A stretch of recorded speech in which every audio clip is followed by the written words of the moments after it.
এক নাতি তার দাদুকে জিজ্ঞেস করলো, জীবনে কি সত্যি বন্ধু কোনো দরকার আছে? দাদু মৃদু হেসে জবাব দিল দাদু মৃদু হেসে জবাব দিলেন, হ্যাঁ, জীবন যদি সরল হতো তবে বন্ধুর প্রয়োজন হতো না। কিন্তু জীবনটা প্রায় সময় রুক্ষ। তোমার পাশে তখন এমন মানুষ থাকা উচিত যার সাথে তুমি ঘন্টার পর ঘন্টা কথা বলতে পারো, দুঃখ শেয়ার করতে পারো, যে তোমাকে বিচার না করে ভরসা দেবে, যার কাঁধে মাথা রেখে তুমি কাঁদতে পারবে। সে তোমাকে ভয়ের মাঝে সাহস দেবে। জীবন কঠিন সময়গুলো জীবনের কঠিন সময়গুলো যাকে ভরসা করে তুমি অতিক্রম করতে পারবে। হ্যাঁ, শেষ শেষ। নাতি তখন প্রশ্ন করলো, এটা কি সত্যি?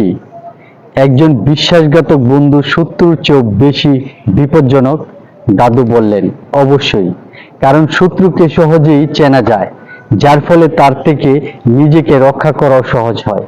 কিন্তু বিশ্বাসঘাতক বন্ধু তোমার সব দুর্বলতা জানে বলেই বুঝতে পারবে কিভাবে তোমাকে পিছন থেকে ছুরি মারতে হবে। তাহলে বিশ্বাসঘাতক বন্ধুদের কি এড়িয়ে চলতে পারি? দাদু কিছুক্ষণ চিন্তা করার পর বলল, আচ্ছা বলো তো, একটা ছোট বাগান এবং একটি বনের মধ্যে কোনটিতে সাপ আর বিচ্ছু বেশি থাকে? নাতি সাথে সাথে উত্তর দিল, বনের মধ্যে। দাদু তখন কিশোরের মাথায় হাত রেখে বললেন, সেটাই।